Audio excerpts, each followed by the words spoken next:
major reason was that we introduced Nikki and Paolo at a time in the early part of season 3 where we didn't have an end date yet, and we had to start kind of packing our refrigerator full of food, even food that we didn't want to eat. And this is, the old adage is never go to the grocery store if you haven't had lunch first, because you're gonna buy so much stuff that you're never going to use. And we needed to start kind of stacking the deck, so one of the first things was we need new characters. We do new characters every year. So we're introducing Juliet, that's cool, she's going to be cool, but we need to introduce some people over at the beach camp too. And Carlton and I had one of the questions that was percolating up is why don't we ever hear from the other castaways, this group of sort of 30 people who are always walking around with like wood on their shoulders. So in fact, it's interesting because Nikki and Paolo was kind of a reaction to the audience. I mean, they were saying, the socks. So the audience is to blame for Nikki and Paolo?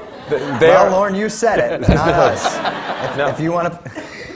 But no, so people were saying, well, we never hear from the socks, which is what we call the people who stand around and carry wood, as Damon said. And I think that, what happened was that the audience had been watching the show for 2 seasons, so you'd already invested 49 hours of your life in Lost. And when Nikki and Paolo showed up, you were like, who the hell are you?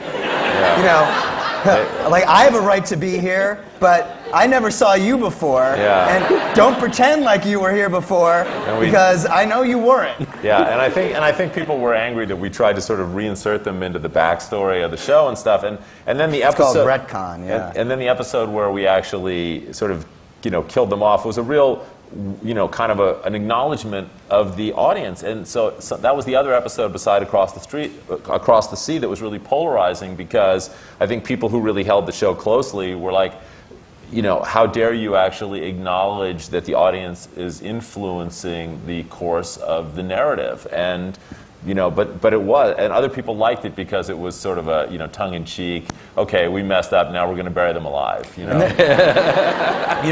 And this is a place where Eddie Kitsis and Adam Horowitz, who actually wrote Exposé, kind of said that the best approach to this episode, Exposé, is to kind of infuse it with humor, because we have to be able to. The show takes itself very seriously, but we have to be able to laugh at ourselves. And there's a way to be funny about it. And one of the things that we were debating in the room is the teaser of that show is Nikki basically comes staggering out of the jungle and she collapses, and Hurley says, "Oh my God, it's Nikki," and then Sawyer goes, "Who the hell is Nikki?" And so that was a very wink to the audience. But we broke the fourth wall, because logistically speaking, they would all know each other's names. But by Sawyer acknowledging, I also do not like these characters, suddenly it made it okay. And that was our way of saying to you guys, hey, we made a mess, and now instead of, one option was that Nikki and Paolo are never seen or heard from again. The other option was, let's do an episode about them with Billy D. Williams in it. And that one sounds good. Let's go that way. Let's get Lando in there.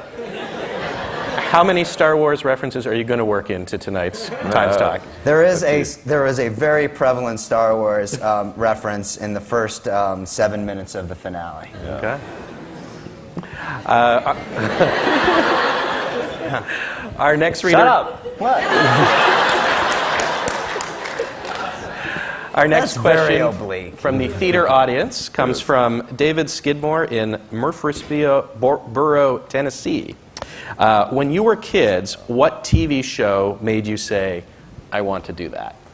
That's a great question. Many TV shows. I mean, it's funny. I think in life you find things that kind of come around in ways that are so unexpected. And my parents were divorced. My mom worked. I would come home from school and I would watch a lot of TV, and I would watch reruns of everything, Westerns, sitcoms, everything from like Petticoat Junction, Hogan's Heroes, I Love Lucy, Gunsmoke, Bonanza, The Rifleman, and I just loved the television, and I think, all of that kind of lodged in my brain, and it really shaped the way I think narratively about storytelling, watching the sort of ongoing stories of television series. And, I think that at the time it seemed, probably somebody would say that was an incredible waste of time, but it worked out okay, It's funny, Steve Jobs tells this great story about how he he stumbled into this calligraphy class in Reed College in Oregon, and he learned how to do typeface and type fonts. And then 10 years later, when he was putting together the first, Apple computer, all that knowledge came back to him, and it completely influenced the design of Apple computers, which then were sort of borrowed by the PC world. So, that class sort of influenced the way personal computing actually exists. And, at the time, he had no idea that that's what was going to happen. I think for me, Twin Peaks was a huge impact on me, and I would watch it with my dad. And when the show was over, we would talk for like 2 hours about what the hell just happened. And he said, there are these two guys who write it, David Lynch and Mark Frost, but we should go get some David Lynch movies and check that out. And the sort of fundamental idea that a television show could leave the space of the hour that it was on and enter into a conversation with other people as to what it meant. And it's, the question of who killed Laura Palmer became so secondary to all these other sort of mysteries that were swirling around it. I just remember, really wanting to meet David Lynch and ask him, questions about his show. And that was sort of my first fundamental understanding that the TV was actually made up by people, as opposed to this thing that actors just kind of got together and said, "Hey, you want to do a scene together?" So the idea that there were these people called creators and/or showrunners, that was definitely on my radar. I mean, the writer's room is sort of a place full of forceful personalities, incredible deadlines, the pressures of putting on one of the most complex and expensive shows in television history. So did you guys ever have like real battles in the room over like where to go with the plot, and if so, how did you resolve them? Well, I mean, the writers... Karate.